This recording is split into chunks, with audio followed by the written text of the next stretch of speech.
வணக்கம் மக்களே, இன்னைக்கு நம்ம என்ன பார்க்க போறோம்னா இந்தியா வர்சஸ் பாகிஸ்தான் போட்டிக்கு திடீர் தடை, வெளுத்து வாங்கும் மழை, ஐசிசி போட்ட அதிரடி. அதாவது 2024ஆம் ஆண்டுக்கான T20 உலகக்கோப்பை தொடரில் பெரிதும் எதிர்பார்க்கப்பட்டு வரும் இந்தியா வர்சஸ் பாகிஸ்தானுக்கு இடையிலான குரூப் சுற்று போட்டி திட்டமிட்டபடி நடைபெறுமா என்ற கேள்வி எழுந்து இருக்கு.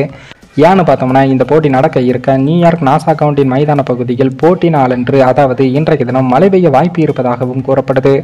அமெரிக்க நேரப்படி காலை 10:30 மணிக்கு துவங்க உள்ள இந்த போட்டியானது இந்திய நேரப்படி இரவு 8 மணிக்கு துவங்குகிறது.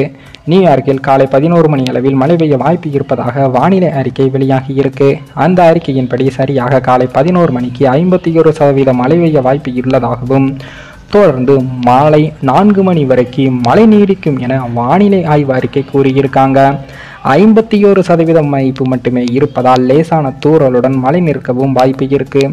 அதே சமயம் மழை பெரியதாக பெய்து போட்டி தடைபடவும் வாய்ப்பு இருக்கு. இது பகல் நேரத்தில் நடக்கும் போட்டியாக இருந்தாலும் விதிகளின்படி அதிகபட்சமாக 5 மணி நேரத்திற்குள் போட்டியை நடத்தி முடிக்க வேண்டும். அதற்கு மேல் சென்றால் போட்டி கைவிடப்படும். எனவே மழை 4 மணிக்கு நின்றாலும் அதற்கு மேல் போட்டியை நடத்த முடியாது என்பது குறிப்பிடத்தக்கது.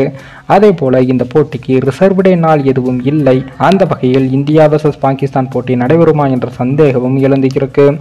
சர்வதேச கிரிக்கெட் கவுன்சில் இந்த போட்டியை வைத்து அமெரிக்காவில் மிகப்பெரிய அளவில் கிரிக்கெட்டை பிரபலப்படுத்த திட்டமிட்டு இருக்கு. மேலும் இந்த போட்டிக்கான டிக்கெட்டுகளை கள்ளச்சந்தையில் பல லட்சம் ரூபாய் வரை விற்பனையாகி வருகிறது. ஒருவேளை போட்டி ரத்தானால் லட்சக்கணக்கில் பணம் கொடுத்து கள்ளச்சந்தையில் டிக்கெட் வாங்கிய அனைவரும் பேரிழப்பை சந்திப்பார்கள். மேலும் இந்த வீடியோ ஏதோ ஒரு விதத்தில் உங்களுக்கு பிடித்திருக்கும் என்று நினைக்கிறேன். நம்ம சேனலுக்கு புதிதாக வீடியோ பார்க்கிறீர்கள் என்றால் மறக்காமல் சப்ஸ்கிரைபர் செய்துவிட்டு பாருங்கள். இன்னொரு வீடியோவில் சந்திக்கும் வரை நான் உங்கள் தமிழ்.